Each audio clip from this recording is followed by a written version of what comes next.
অসম ৰক্তাক্ত এটা পৰিৱেশ সৃষ্টি হৈছিলে সেই পৰিৱেশ কিন্তু এতিয়া পুনৰ সৃষ্টি হ'ব সমগ্ৰ দেশতে বলবৎ হল কা আৰু কা বলবৎ হোৱাৰ পাছতে ৰাজ্যত আৰম্ভ হল প্ৰতিবাদ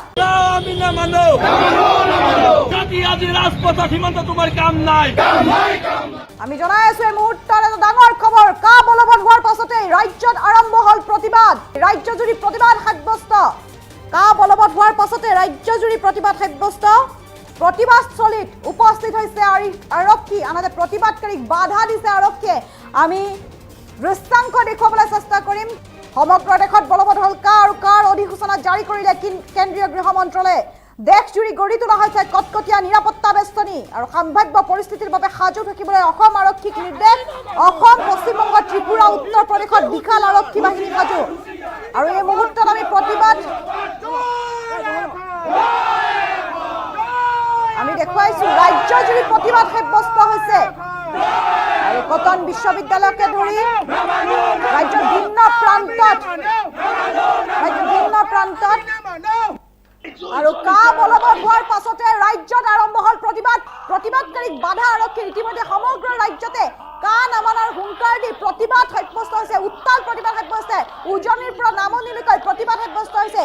এই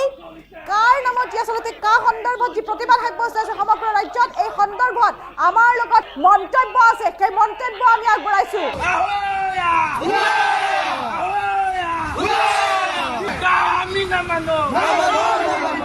কালিৰ পৰা অসমত বিজেপি জাপিছে মানি লোৱা নহ'ব অসমীয়া বুলি ভাবা সকলো ওলাই আহক জাতিত প্ৰেমী সকলো ওলাই আহক জাতিক ভাল পোৱা সকলো ওলাই আহক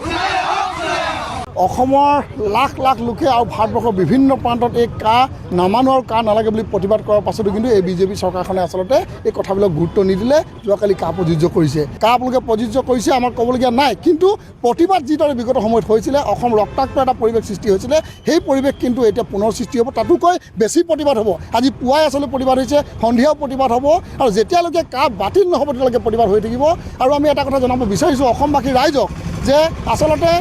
আমি এই কা বাতিল কৰিবৰ কাৰণে যিটো আন্দোলন কৰিছিলোঁ সেই আন্দোলনবিলাক কৰাৰ লগতে কিন্তু আজি আমি ৰাজনৈতিকভাৱে আন্দোলন কৰিবলৈ সময় আহি পৰিছে লোকসভা নিৰ্বাচন সমাগত আগন্তুক লোকসভা নিৰ্বাচনত আচলতে প্ৰতিজন অসমীয়া ৰাইজক অসমবাসী ৰাইজক আমি ভোট বেলট বক্সত উত্তৰ দি এই চৰকাৰখনক উফৰাই পঠিয়াবৰ কাৰণে আমি আহ্বান জনাইছোঁ কাৰণ এনেকুৱা ধৰণৰ যদি চৰকাৰ থাকে তেন্তে আজি কা আনিছে কাইলৈ ইয়াতকৈ ডাঙৰ কিন্তু বিল তেখেতসকলে আনিব আৰু অসমবাসীৰ পক্ষত তেখেতসকলে নাই এই কথাটো প্ৰমাণ কৰি দিছে কিন্তু ইয়াৰ মূৰ্খৰ স্বৰ্গত বাস কৰি চিন্তা কৰিছে কাৰণ আমি যদি 6 জনগোষ্ঠীৰ জনজাতি মৰ্যাদা প্ৰদান কৰিলেহেঁতেন তেতিয়াও আমি কা কেতিয়াও নামানিলোহেঁতেন কাৰণ কা কেতিয়াও মানিবলগীয়া বিষয় নহয় আৰু 6 জনগোষ্ঠীৰ জনজাতিকৰণৰ নামতো লৰা ধেমালি কৰি আচলতে এই বিষয়টো কেৱল আলোচনাৰ মাজত ৰাখি থৈছে গতিকে দুইটা বিষয়ৰ পৰাই প্ৰমাণ কৰি দিছে যে এই চৰকাৰখন বা এই দলটো কেতিয়াও আচলতে অসমবাসী ৰাইজৰ নহয় 6 জনগোষ্ঠীৰ নহয় গতিকে সকলোৱে মাৰ বান্ধি থিয় হৈ আজি ইয়াৰ প্ৰতিবাদ কৰিব লাগে অহৰহ প্ৰতিবাদ কৰিব লাগে কাৰ বিৰুদ্ধে আৰু লগতে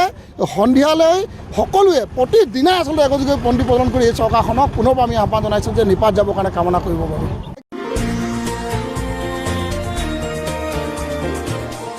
সতৰ বিপৰীতে ৰাইজৰ স্বাৰ্থ